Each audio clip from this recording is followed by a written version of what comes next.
ಮಾತೆತ್ತಿದ್ರ ಗೋಧಿ ಮೀಡಿಯಾ ಅನ್ನೋ ರವೀಶ್ ಕುಮಾರ್ ಅವರು ಕೆಲಸ ಮಾಡಿದ ಮೀಡಿಯಾ ಯಾವ NDTV ಅಷ್ಟು ದೊಡ್ಡ ಗೋಧಿ ಮೀಡಿಯಾ ಇನ್ನೊಂದಿಲ್ಲ. ಅದಕ್ಕೆ ಸರ್ಕಾರದ ಹಂಗಿಲ್ಲ, ಪಕ್ಷದ ಹಂಗಿಲ್ಲ, ಸಿದ್ಧಾಂತದ ಹಂಗಿಲ್ಲ. ಒಂದು ಟೈಮ್ ಒಳಗ ಭಾರತ ಅಷ್ಟೇ ಅಲ್ಲ ಪಾಕಿಸ್ತಾನಕ್ಕೂ ಪ್ರಿಯ ಆಗಿತ್ತು NDTV. ಅಂತ NDTV ಒಳಗ ಕೆಲಸ ಮಾಡಿರೋ ರವೀಶ್ ಕುಮಾರ್ ಅವರು ಬೇರೆ ಚಾನೆಲ್ಗಳಿಗೆ ಗೋಧಿ ಮೀಡಿಯಾ ಅಂತಾರಲ್ಲ, ಏನ್ ಹೇಳಬೇಕು. NDTV ಒಳಗ ಕೆಲಸ ಮಾಡಿದ್ರ ಪದ್ಮಭೂಷಣ ನಿಂಬುದ. ಪ್ರೈಮ್ ಮಿನಿಸ್ಟರ್ ಆಫೀಸ್ ಒಳಗ ಕೆಲಸ ಸಿಗಬೇಕಂದ್ರೂ ಆ ಚಾನಲ್ ಒಳಗಿದ್ರ ಸಾಕಾಗಿತ್ತು. ನರೇಂದ್ರ ಮೋದಿ ಅವರ ಅಧಿಕಾರಕ್ಕೆ ಬಂದ ಮೇಲೆ ಈ ಗೋಧಿ ಮೀಡಿಯಾ ಅನ್ನೋ ಶಬ್ದ ಐತಲ್ಲ, ಬಾಳ ದೊಡ್ಡದಾಗಿ ಅವಹೇಳನಕಾರಿ ಪದ ಆಗಿ ಬದಲಾಗ್ಬಿಟ್ಟೈತಿ. ಪದ ಅನ್ನೋಕಿನ ಸ್ಲೋಗನ್ ಅಂದ್ರೂ ತಪ್ಪಿಲ್ಲ. ಎಲ್ಲಿ ನೋಡಿದ್ರು ಗೋಧಿ ಮೀಡಿಯಾ ಅಂತ ಅನ್ನೋರ ಸಿಗ್ತಾರ. ಆದ್ರ ಮೋದಿ ಅಧಿಕಾರಕ್ಕೆ ಬರೋಕಿನ್ನ ಮುಂಚೆನು ಇದಕ್ಕಿನ್ನ ಇವ್ರೇನ್ ಹೇಳಕತ್ತಾರಲ್ಲ ಅದಕ್ಕಿನ್ನ ಬಹಳ ದೊಡ್ಡ ಗೋಧಿ ಮೀಡಿಯಾಗಳು ಇದ್ದು ರೀ. NDTV ಯಾರಿಗೆ ಗೊತ್ತಿಲ್ಲ, ಅದ್ರಷ್ಟು ಅತಿ ದೊಡ್ಡ ಗೋಧಿ ಮೀಡಿಯಾ ಇನ್ನೊಂದಿರ್ಲಿಲ್ಲ. ಆ ಚಾನಲ್ಗೆ ಪಕ್ಷದ ಹಂಗಿರ್ಲಿಲ್ಲ, ಸಿದ್ಧಾಂತದ ಹಂಗಿರ್ಲಿಲ್ಲ, ಯಾವುದೇ ಪರಿವೇ ಇರ್ಲಿಲ್ಲ. ಯಾವುದೇ ಸರ್ಕಾರ ಆಡಳಿತಕ್ಕೆ ಬಂದ್ರು ತನ್ನ ಗೋಧಿ ಮೀಡಿಯಾತನ ನಾವು ಬಿಟ್ಟು ಕೊಡ್ತಿರ್ಲಿಲ್ಲ.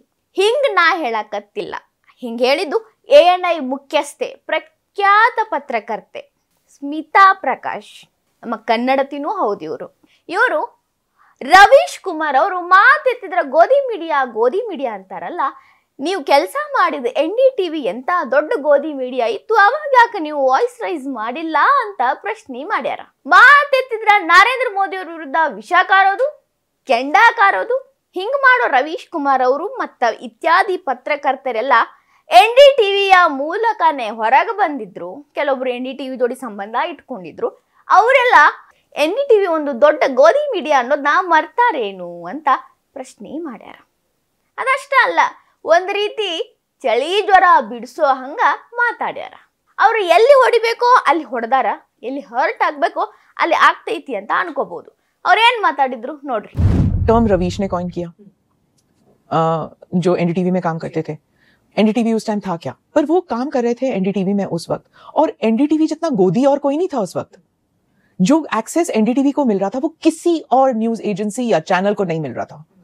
And I am not talking just Congress government, even Vajpayee government. जितना एक्सेस उन्होंने दिया, मनमोहन सिंह गवर्नमेंट ने जितना एक्सेस दिया NDTV को, उतना ही एक्सेस उससे पहले वाजपेयी सरकार ने दिया, उससे पहले नरसिम्हा राव सरकार ने दिया. सो कुछ कॉम्पिटेंट लोग थे, आई एम नॉट डिनाइंग दैट, लेकिन कितने पद्मा अवार्ड्स NDTV को मिले? ರವೀಶ್ ಕುಮಾರ್ NDTV ಒಳಗಿದ್ರು. ಅವ್ರು NDTV ಒಳಗಿದ್ದಾಗ ಗವರ್ಮೆಂಟ್ ಅಡ್ಮಿನಿಸ್ಟ್ರೇಷನ್ ಆಫೀಸ್ ಒಳಗ NDTV ಗಿದ್ದಷ್ಟು ಆಕ್ಸಸ್ ಬೇರೆ ಯಾವ ಚಾನೆಲ್ಗಳಿಗೂ ಇರ್ಲಿಲ್ಲ. ಬರೀ ಕಾಂಗ್ರೆಸ್ ಸರ್ಕಾರ ಇದ್ದಾಗಷ್ಟ ಈ ಪರಿಸ್ಥಿತಿ ಅಂತಲ್ಲ, ಬೇರೆ ಯಾವ ಸರ್ಕಾರ ಇದ್ರೂ NDTVಗೆ ಒಂದು ರೇಂಜಿನ ಹವಾ ಇತ್ತಂತ, ಅಷ್ಟು ಆಕ್ಸೆಸ್ ಸಿಕ್ತಿತ್ತಂತ. ಮನಮೋಹನ್ ಸಿಂಗ್ ಸರ್ಕಾರದಿಂದ ವಾಜಪೇಯಿ ಸರ್ಕಾರ ಅಂಡ್ ಮತ್ತೆ ಕಾಂಗ್ರೆಸ್ ಸರ್ಕಾರ, ಹಿಂಗ ಯಾವ ಸರ್ಕಾರ ಆಡಳಿತದಾಗಿತ್ತು ಆ ಸರ್ಕಾರ ಬಿದ್ದ ಮೇಲೆ ಇನ್ನು ಬರೋ ಸರ್ಕಾರ ಜೋಡಿ ಅವ್ರ ಕೈ ಜೋಡಿಸೋರು ಅಂತ ಗೋಧಿ ಮೀಡಿಯಾ NDTV ಅಂತ. ಆ ಒಂದು ಸರೌಂಡಿಂಗ್ ಟೈಮ್ ಒಳಗ ಪದ್ಮಭೂಷಣ ಸಿಕ್ಕಿದ್ದು ಹೆಚ್ಚಾಗಿ NDTV ಅವ್ರಿಗೆ ಅಂತ್ರಿ. ಅದಷ್ಟ ಅಲ್ರಿ, NDTV ಒಳಗ ಕೆಲಸ ಮಾಡೋರ್ಗೆ ಡೈರೆಕ್ಟ್ ಪ್ರಧಾನ ಮಂತ್ರಿ ಅವರ ಆಫೀಸ್ ಒಳಗ ಕೆಲಸನೂ ಸಿಕ್ತಿತ್ತಂತ. डॉक्टर मनमोहन सिंह के एक फॉरेन ट्रिप में ईरान गए हुए थे हम, और मीडिया टीम साथ में थी. I think there were 4 people from NDTV who were in the prime minister's office. जो NDTV में काम करते थे छोड़ के वो अब प्राइम मिनिस्टर्स ऑफिस में काम कर रहे थे. कोई मीडिया एडवाइजर था, कोई ऑफिसर ऑन स्पेशल ड्यूटी था, कोई ऐसे था, कोई मंत्री था या कुछ, I don't know what, I mean in various capacities. 4 लोग थे जो फॉर्मर NDTV के थे उसी टेबल पे. तो you tell me, their annual day was held in inside Rashtrapati Bhavan. आपने सुना है किसी और का?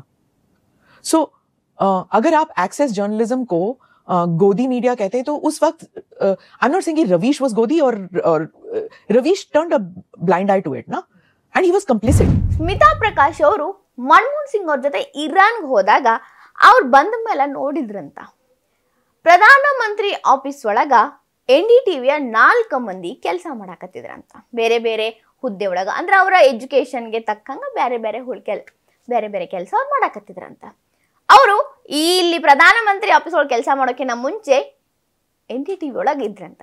ಮಾಜಿ NDTV ಅವರು ಪ್ರಧಾನಮಂತ್ರಿ ಆಫೀಸ್ ಒಳಗ ಕೆಲಸ ಮಾಡಬಹುದಿತ್ತಂತ. ಅಷ್ಟೊಂದು ಕ್ಲೋಸ್ನೆಸ್. ರಾಷ್ಟ್ರಪತಿ ಭವನದಾಗ ಯಾರ್ಯಾರ ಕಾರ್ಯಕ್ರಮಗಳನ್ನ ಮಾಡೋದು ನೋಡಿರೇನ್ರಿ?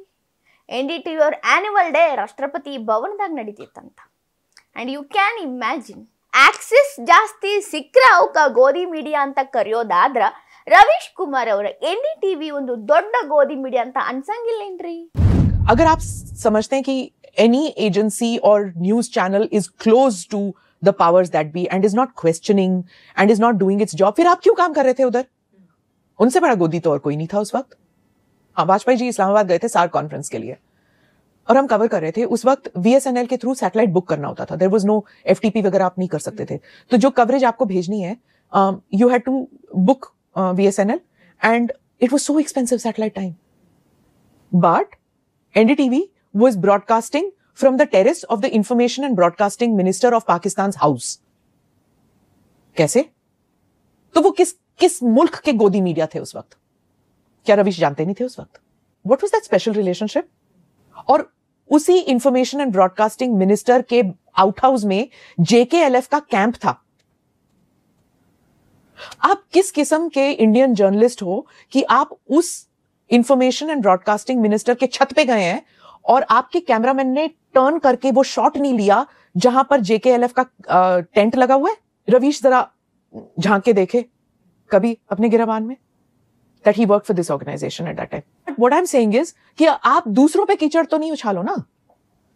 जो भी वहां पे काम करते हैं या करते थे, if they try to be holier than thou to say कि हम बड़े साफ सुथरे पाक साफ हैं और वो लोग सब कीचड़ गए हैं, sorry, they were also like that. ಒಂದು ಮಾಧ್ಯಮ ತನ್ನ ಕೆಲಸ ಮಾಡಾಕತ್ತಿಲ್ಲ, ಅದ್ರ ಕೆಲಸ ಪ್ರಶ್ನೆ ಮಾಡೋದು, ನ್ಯಾಯದ ಪರವಾಗಿ ಧ್ವನಿ ಎತ್ತೋದು, ಇದನ್ನ ಅದು ಮಾಡತ್ತಿಲ್ಲ ಅಂತ ಗೊತ್ತಾದ್ಮೇಲೂ ನೀವೇ ಕಲ್ಲಿದ್ರಿ.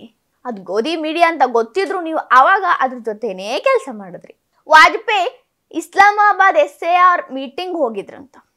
ಆ ಟೈಮ್ ಒಳಗ ಅಲ್ಲಿ ಕವರೇಜ್ ಮಾಡಕ್ ಹೋಗಿದ್ದ ಮೀಡಿಯಾಗಳಿಗೆ ಬಹಳ ಕಷ್ಟದ ಕೆಲಸ ಏನಂದ್ರೆ ಅಲ್ಲಿಂದ ಫುಟೇಜ್ಗಳನ್ನ ಇಲ್ಲಿ ಕಳಿಸೋದು. ಸ್ಯಾಟಲೈಟ್ ಕಾಲ, VSNL ಕನೆಕ್ಷನ್ ತಗೊಂಡು ಅದರಿಂದ ಫುಟೇಜಸ್ನ ಕಳಿಸ್ಬೇಕಾಗಿತ್ತು.